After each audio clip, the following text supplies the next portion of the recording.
Nós vamos conversar sobre a Cabala com o senhor Davi Zummerkorn. Como vai? Falei certo? Mais ou menos. Tá bom. Tá bom, como é que é? Zummerkorn? Zummerkorn. Zummerkorn. Zummerkorn. Zummerkorn. Zummerkorn. Zummerkorn.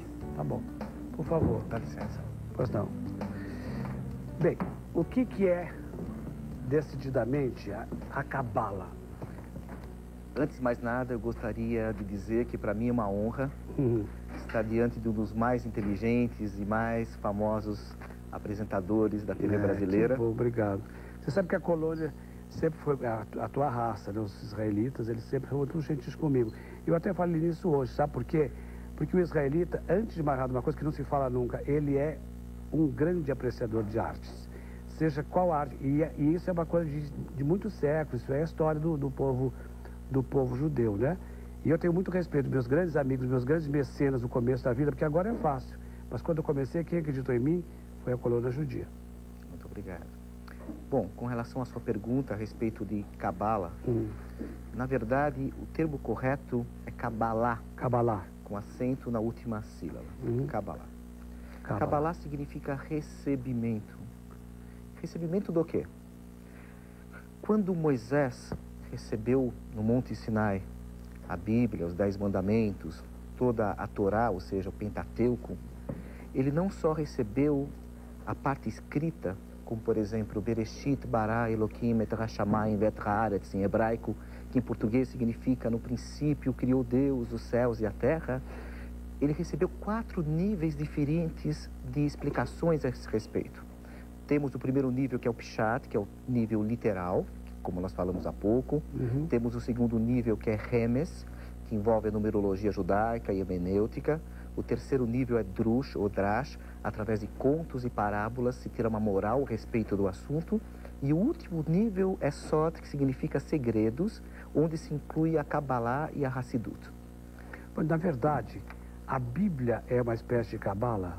Sim, porque é como se a Kabbalah, na verdade, é como se fosse uma análise microscópica da Bíblia, como se fosse o DNA da Bíblia. É uma parte muito profunda, uma parte muito esotérica, e para se estudar a Kabbalah, inicialmente, há necessidade de se ter temor a Deus, respeito a Deus. Essas 3 etapas que o senhor nominou, primeira, segunda, em que escala a gente vê isso? É uma coisa superior, uma coisa inferior, ou é no mesmo nível? Veja bem, é difícil dizer o que é superior e inferior na Bíblia. Cada letrinha que existe na Bíblia original em hebraico, na verdade são 304.805 letras, ela tem uma informação muito importante. Hoje em dia é muito fácil de a gente analisar esse tipo de coisa. Quando foi detectado há pouco o genoma humano, a diferença entre um macaco e um ser humano são pequenos códigos, em bilhões de códigos. A Bíblia que foi dada para Moisés no Monte Sinai, na verdade não foi só Moisés que recebeu essa Bíblia. Quando ele recebeu a Bíblia, haviam 600.000 homens, além de mulheres e crianças ao redor do Monte Sinai, totalizando aproximadamente 3 milhões de pessoas. 3 milhões de pessoas. Isso é lenda, até que ponto é verdade? É realidade, porque quando o povo de Israel saiu do Egito como escravos, quando Deus libertou o povo de Israel, milhões de pessoas saíram, cruzaram o Mar Vermelho, isso aqui... Vocês acreditam em milagre? Sim, por que não? Não, porque quando o mar se abre, só pode ser através de um milagre. Um caminho para que passem os judeus dentro d'água só pode ser milagre, não pode ser de outra forma. Sem dúvida. Para nós, milagre, o que seria milagre? Milagre é aquilo que ocorre com uma frequência menor. Milagre temos todo dia, o sol nasce, o sol se põe.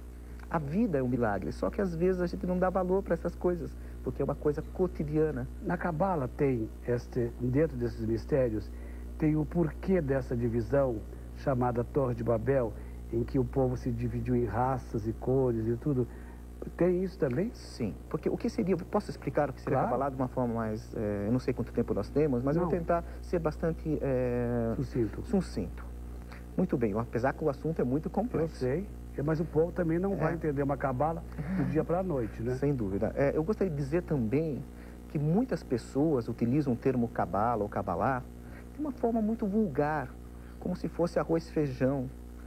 Isso não é verdade, né? Quer dizer, a gente não pode estudar uma coisa profunda de uma forma muito simples. Seria o equivalente ao estudante de medicina no primeiro ano querer fazer uma cirurgia neurológica logo no primeiro dia de aula. A gente tem que avançar passo a passo, conhecer principalmente os textos bíblicos convencionais, estudar bastante a Bíblia, conhecer os comentários, conhecer as leis, a halachot, ou seja, leis judaicas. Quer dizer, tudo isso, na verdade, leva a um estudo mais profundo no decorrer dos anos. Mas então, por que as pessoas, as religiões, enfim, pequenos guetos místicos usam a Cabala como se fosse uma adivinhação? Porque, na verdade, Kabbalah é um nível muito profundo de estudo e tem muita mística envolvida nisso. Por exemplo, cada letrinha, conforme havia dito antes, a forma da letrinha, o valor numérico dessa letra, tudo isso é importante. Eu, por exemplo, sou professor de numerologia da Kabbalah, da Casa de Cultura de Israel. Eu já lancei 3 livros nessa área, na área mística, se você me permitir, né? Numerologia judaica e seus mistérios, lançado aqui no Brasil. Uhum. Isso aqui é o Cosmos, né? Exatamente. Temos aqui também Numerologia Judaica, os Mistérios da Bíblia, lançado em Portugal. Uhum. E agora nós temos uma versão inglesa. Quantos livros você tem editado? Desculpa te chamar de você, mas você mandou. Por favor, eu que me sinto mais à vontade, por gentileza. Né? Tá bom, obrigado. Então, mas quantos livros você tem editado? 3. 2, e esse aqui seria o terceiro, que estamos aguardando uma editora nos Estados Unidos, em língua inglesa, né? Isso aqui é só um boneco com os 2 primeiros capítulos. É um livro que contém mais ou menos 300 páginas. Se Deus quiser. Você lê o Código da Bíblia? Exatamente, eu também trabalho com isso, mas de uma forma muito séria, sem sensacionalismo. Porque o livro Código da Bíblia não é sério? Veja bem... É difícil o livro, né? É um livro complexo, porém sensacionalista, eu acho, ao meu ver. O fenômeno é real, porém é usado de uma forma para se vender livros. E isso faz com que o assunto sério se torne vulgar. Isso eu não perdoo, eu fico muito Mas será chateado. que não é porque é talvez um jeito mais fácil de fazer com que o todo compreenda melhor a leitura? Porque eu li o livro, eu não li em francês, então para mim é mais complicado ainda, porque eu já, né, eu falo razoavelmente, mas eu não domino tão bem. Eu tive que ler com muita atenção, e para mim foi difícil ler o Código da Bíblia. Porque na verdade o código ele só é lido em hebraico, no original, e nós temos que fazer a transliteração e a tradução do assunto. Hebraico não é uma língua fácil. Por exemplo, para se fazer esse livro, Numerologia Judaica e seus Mistérios, demorei mais ou menos 1000 horas envolvidas nesse assunto, em 3 anos, divididas em 3 anos. Um assunto muito complexo, um assunto seríssimo. É um assunto que eu tenho que analisar textos antigos de 1000, 2000 anos atrás, escritos em hebraico ou aramaico, numa linguagem difícil, talmúdica. E a gente tentou passar num linguajar mais simples. Eu brinco muito com essa coisa da língua aramaica, do aramaico, né? Sim. O sânscrito, aramaico, que diferença tem essas línguas? Na verdade, qual a diferença do aramaico para o hebraico? O hebraico é chamado Lashon HaKodesh, a língua sagrada. A língua que foi usada por Deus com assuntos bíblicos. O povo, na verdade, ele não quis usar essa língua de uma forma vulgar no dia a dia. Então criou. Ele não quis ou foi uma instituição dada por Deus? Não. O povo achou que seria muito vulgar usar uma coisa sagrada num bate-papo de dia a dia de rua. Então resolveram criar uma língua um pouquinho diferente, pouca coisa diferente, similar ao espanhol, com o português, talvez menos. Seria como ir numa biblioteca ou ir numa banca de revista? Exatamente, num linguajar que mudasse alguma coisa. Por exemplo, em hebraico é pai, em aramaico é aba. Mudam pequenas modificações. Aba é pai? Aba é pai, em aramaico. Quer dizer que o nome do conjunto é A-B-B-A, na verdade... Por exemplo, em hebraico, o Aleph Beis é o alfabeto hebraico, né? Tudo isso é muito similar com a nossa linguagem. Em português é uma língua muito mais jovem que o hebraico. O hebraico tem 3, 4, 5 mil anos, né? A língua que Deus falou com Adão, o primeiro homem criado, de acordo com a visão judaica, é hebraico. Quando foi a primeira vez que se falou em língua escrita? Porque nós não temos só 4 mil anos, nós temos milhões de anos. Mas quando é que foi falado isso? Por exemplo, uma coisa que eu nunca perguntei para ninguém. Quando é que se tomou conhecimento da palavra escrita, da língua, Por exemplo, o texto escrito de acordo com o assunto judaico foi desde Adão, o primeiro homem. Ele criou um livro, escreveu até um livro famoso chamado Sefer Raziel, Raziel Amalach, ou seja, o anjo Raziel. É um livro cabalístico extremamente profundo. Logo depois, na época de Abrão, ele escreveu um livro chamado Sefer Yetzirah, o livro da formação. Veja, eu vou... Uma outra coisa, desculpa interromper. Pois não.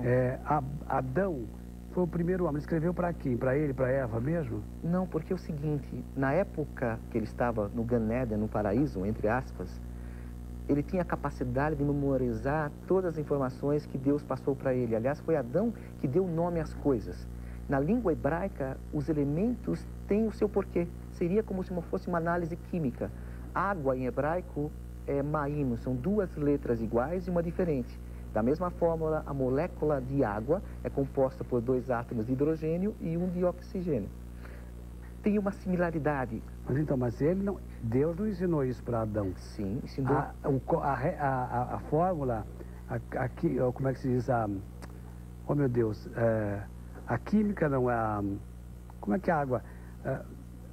A composição da água, ele ensinou além das 2 palavras usadas no sentido... É isso, no sentido diverso? Na verdade, quem deu nome às coisas, aos animais, foi o próprio Adão. Por quê? Porque Deus mostrou para ele qual era a constituição das junções daquelas letras. As letras hebraicas têm um poder muito grande, como se fossem elementos químicos. Para se criar uma bomba atômica, usa um átomo disso, um átomo daquilo, carbono, tal, e assim por diante, e gera uma energia gigantesca. Da mesma forma... Se a língua de vocês conhece primeiro o significado das coisas, da palavra, através de tudo que você está me contando, por que vocês mantêm esse aspecto tão retrógrado que vocês cultivam? O que é isso? Porque a gente acredita, nós temos fé de que essa Bíblia, esse assunto... Não, estou dizendo no sentido estético, a raça. Os cachos, a forma do chapéu... Bom, isso foi indumentária judaica no decorrer dos séculos. Hoje em dia é uma coisa mais... Mas podia ter sido uma coisa muito mais avançada e, na verdade, é uma coisa que anda para trás. Embora você seja o povo que mais andou para frente, segundo o que eu estou entendendo, que é o que você está me dizendo agora. O que faz com que nós tenhamos essa sabedoria? A fonte da nossa sabedoria vem de Deus através da Bíblia. E o estudo da Bíblia, o raciocínio, faz com que a gente... Vocês sabem, por exemplo, uma coisa curiosa que sempre me causou espanto e curiosidade. Se a igualdade é pregada por Deus e o Deus, segundo que se saiba, ele pertence à raça de vocês, é um filho de Deus, né? Sim. Pertence à raça de vocês já falavam com Deus há muito tempo atrás. Por que é que entre vocês não tem um humilde, aquele que trabalha para o outro? Vocês não têm empregados. Não existe empregado doméstico ou de cargos menores de origem judaica. Só um minutinho, vai me responder isso depois do carnaval, é ótimo. Depois do comercial. Bem, nós temos ainda 5 minutinhos, que já está muito bom, que 5 minutos é muito tempo, né? Sim. Dá tempo da gente nascer. Eu tomei liberdade, tirei meu chapéu. Por favor, obrigado. Então, mas você está com Rupá, que chama isso? Não, é Kipá. Kipá. Solidel. Ok, Solidel. Pois bem, Davi, me conte uma coisa. A pergunta que eu deixei no ar foi exatamente a respeito dessa coisa, que vocês sabem tanto sobre a igualdade, sobre a coisa de Deus e tal, e como é que vocês fazem para não terem serviçais de mão de obra menor na raça de vocês? Veja bem, isso aparentemente parece ser verdade, mas infelizmente não é. Existem pessoas de todas as classes sociais dentro do povo de Israel, só que nós temos em mente uma proposta divina, ajudar um ao próximo, um ao outro. Mas vocês já ajudam a raça de vocês? Não, pelo contrário. Nós, além de ajudar os nossos irmãos, nós também prestamos assistência a muitas outras entidades.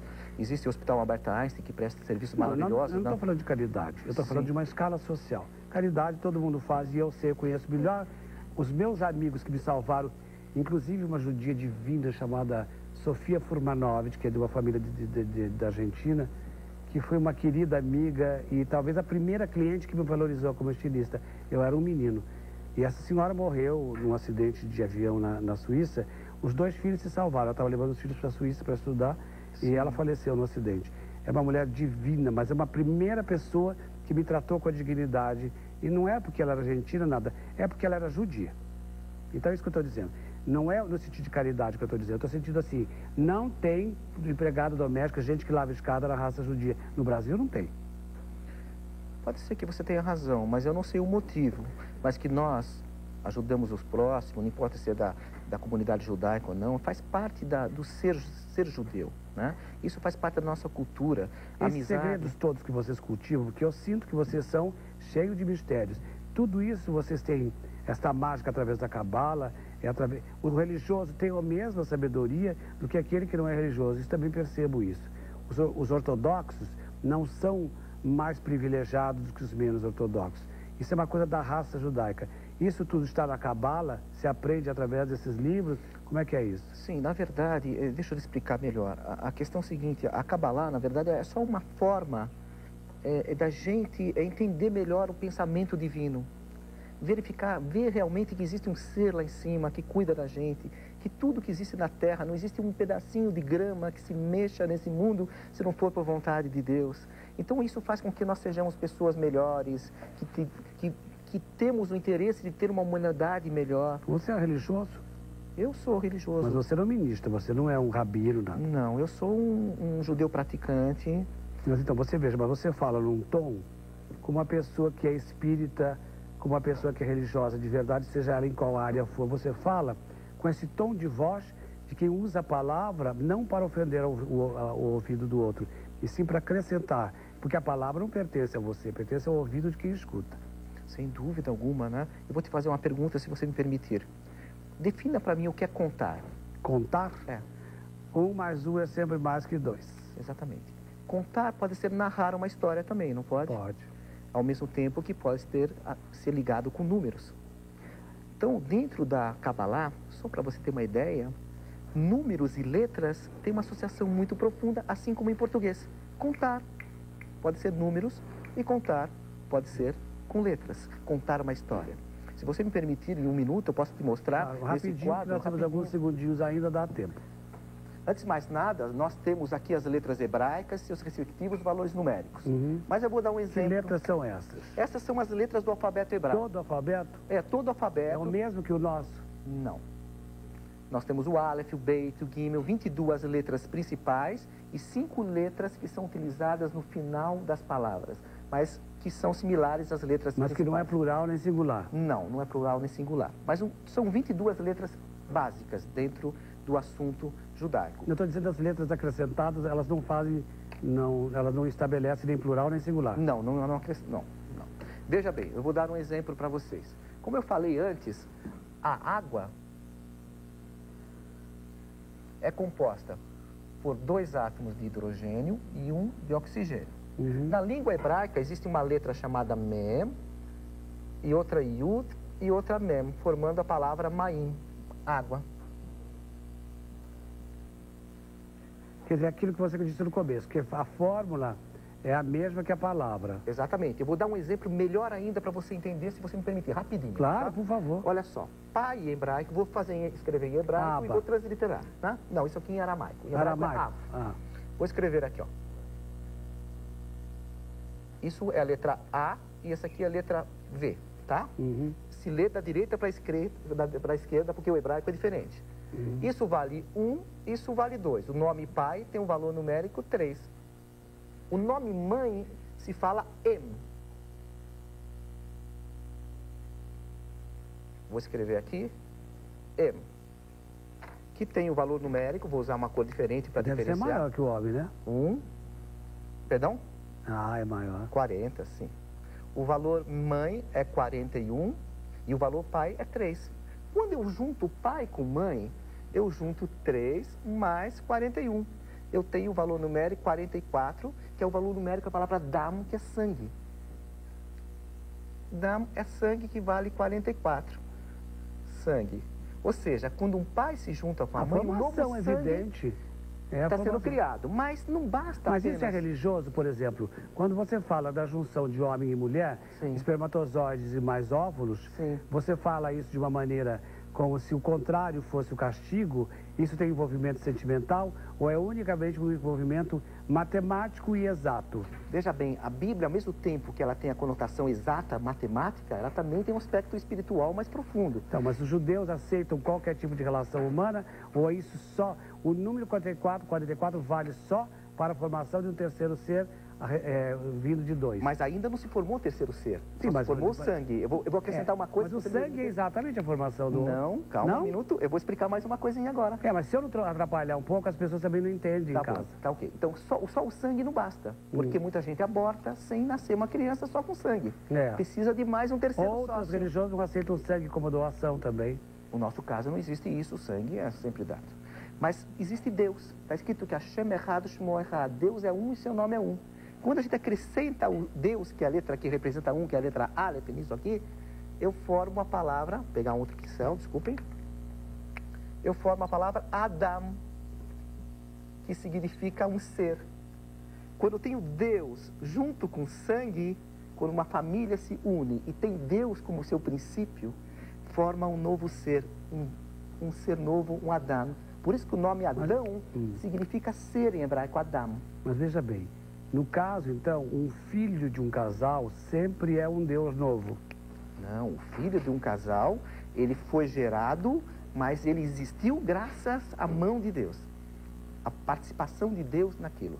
E é por isso que se diz que mãe judia sempre é, né? O filho de mãe judia é judeu, de pai nem sempre. Nem sempre, porque a mãe sabe que está grávida e dá para se ver. O pai nem sempre consegue se ver. Mas então esse envolvimento dos números, cálculos exatos, tem a moral, tem amor, tem tudo atrás de tudo isso. Sem dúvida, são montanhas de leis, montanhas de assuntos envolvidos Todas elas são interligadas, né? Todas, isso eu quero dizer. Isso tudo está na Kabbalah. Na Kabbalah, na numerologia judaica, né? Todas essas coisas se interligam. São assuntos complexos. Isso é aprendizado para que a gente viva melhor ou é aprendizado para descobrir coisas? O que está atrás desta coisa da Kabbalah? Eu acho que a gente vive melhor, porque a gente sabe que existe um ser. Não mas só... todas as religiões pregam a mesma coisa. Ah, sim, mas dentro da Kabbalah se consegue verificar isso de uma forma mais... pode-se pegar melhor, entre aspas, né? Através de números e outras coisas. Quando eu sou católico, quando eu digo que a formação da minha religião, como é que chama isso? Eu falo sempre, e tem dias que me fala a palavra. A estrutura... Não. A liturgia católica é linda porque é antiga, porque ela foi estudada e tal.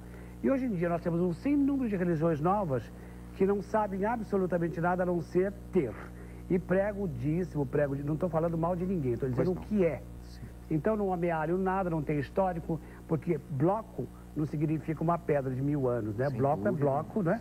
E eles amealham ter, porque a religião é rica, mas o povo que absorve essa religião é pobre realmente, porque não aprendeu nada. Esta coisa é a diferença entre o povo judeu e os outros, porque quem tem na origem esta coisa dada misteriosamente entregue por algum ser divino que só poderia ser Deus, porque é muito complexo tudo. Muito, muito complexo. Então é isto que faz a diferença entre o povo judeu e os outros povos. Eu acredito que sim. Nós somos conhecidos como povo escolhido. Não é à toa, escolhido para receber alguma coisa. E a nossa missão também, isso aqui não é só para judeus. A nossa missão... Não, mas eu não estou falando com você como judeu. Sim. Eu só disse que fui sempre reverenciado por gente quando eu precisava, que essa é a melhor ajuda.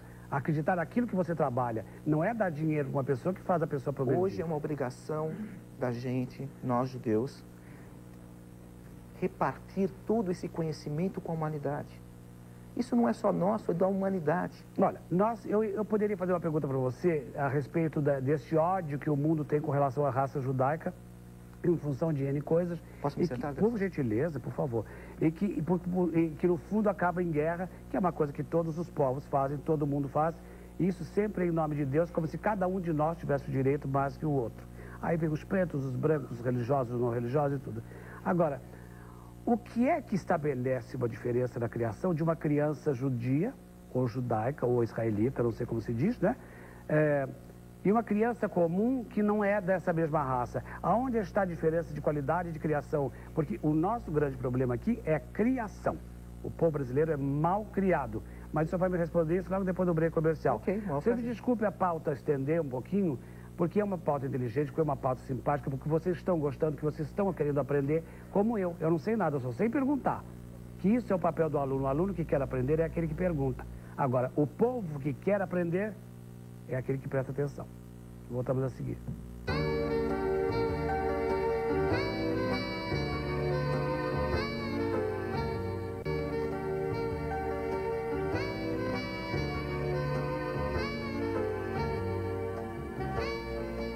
Olha, eu tenho que dizer, vocês me desculpem, eu sei que é antiético, mas não leve pelo lado da ética, leve pelo lado do amor por vocês, que no fundo é por mim mesmo. Cada vez que eu faço isso, eu não sou idiota. Eu quero um país maravilhoso, eu quero ruas maravilhosas, eu quero. Eu gostaria de. E só assim que eu posso colaborar. E eu queria dizer para vocês que eu fico tão orgulhoso quando uma pauta como essa, que é o início da palavra, a origem dessas coisas, que não pertence a ninguém. Nós não temos raça, não tem preto, não tem branco, não tem judeu, não tem amarelo, não tem verde, não tem vermelho. Nós somos seres humanos.